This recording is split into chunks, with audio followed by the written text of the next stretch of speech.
We're talking about music. We're making it easy. This is music made easy. Hello, my name is Kazda Ryan. And my name is Iyer Atharva. And this is Made Easy Music. Okay, what are we talking about today, Atharva? Today we're going to be talking about inversions of major, minor, diminished, and augmented triads. Inversions. So what are inversions and why are we so silly today?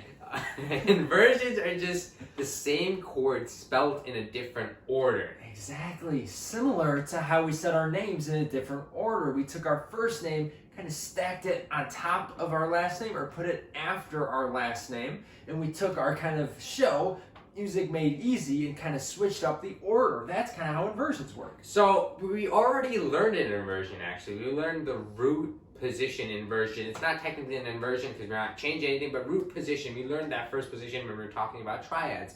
That is our 1, 3, 5, our standard. I just use C major there for an example. So using the 1, the 3, and the 5. However, there's 2 more. Yeah, so kind of quick point. Anytime you have kind of the 1 on the bottom, that is root position. And that's kind of the defining factor of it. It's kind of the most solid, the foundation of everything. When it's in root position, it kind of feels at home when you have root position. Agreed. And then moving on from the root position, we have the first inversion. So what we do when we're doing inversions is we take the bottom note, or the note most to the left, and put it on top the most to the right. So C, E, G is how this is spelled. We're actually going to keep the E and the G the same, and we're going to move that C from the bottom to the top. So we go from here to... So notice how same notes, just a different sound because the order of the notes is in a different order. Yeah, exactly. So that's first inversion. If you keep on going with it, second inversion, you're going to take that bottom note, which is now the third, right? The order is kind of 3, 5, 1. You're going to take that third, stack it on top, and now you have second inversion. I like this one a lot. Yeah. Where you have 5, 1, 3. That's your new order.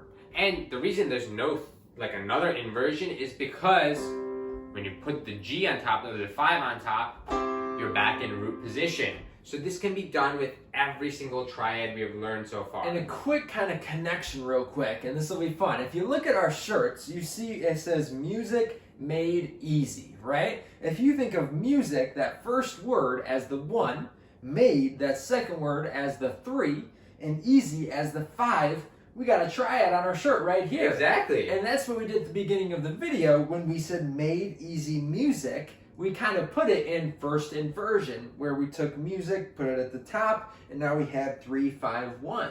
And that's our first inversion. So that's a quick out of the music world example at least. And now going back into the music world kind of, E flat major. That's the first chord we're going to use as an example. So E flat major, if you remember, that has 3 flats. So E flat, B flat, E flat, and A flat. Remembering the order of flats. However, it starts on E flat. The third note is G, and then the 5th note is B flat. Taking the first 5 notes. So that's your root position, I should say, root position chord. Now taking the first inversion, take the E flat to the top. So we have G, B flat, E flat. So now we have 3, 5, 1. Then doing it again, taking the G to the top, which is 5, 3, 1, 3. So that's second inversion, and then doing it back to root position, which is E flat, G, and B flat. So notice how I started 1, 3, 5, then 3, 5, 1, then 5, 1, 3, and then root position. So root, first, second, back to root. And what you notice, especially when you kind of look at these, you find them in your music, they all have kind of their own unique shape.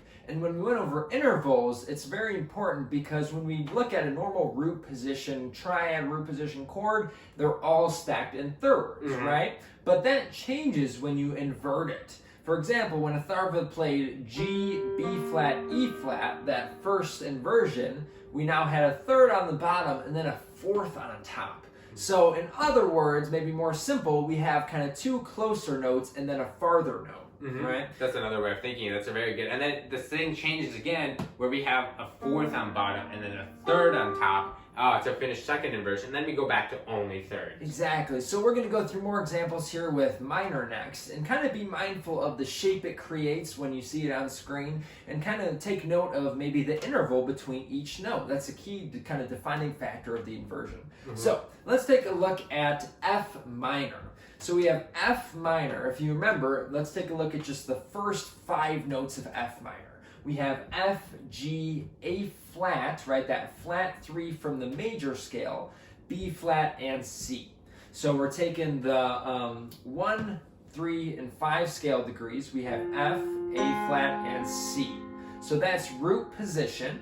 If we move that F on top, we now have A flat, C, F. That's first inversion. So the third's on the bottom, 3, 5, 1.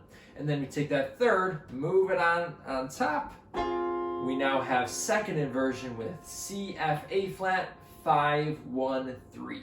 And anytime I'm saying these numbers, once again, these are just kind of the numbers in the key, the numbers in the scale, the numbers that make up the triad. Yep, and then you can finish it off again with the root position with the 1, 3, 5. So that is your first root, first and second position for your triad for the minor ones. Now going to the diminished ones. If you remember, diminished is just a minor third stacked on a minor third. So we have, for example, let's do G. So we have G to B flat to D flat. That's your minor to minor third, like minor third, minor third. Now, if you go into first inversion, we take that G, put it on top, put B flat, D flat, G.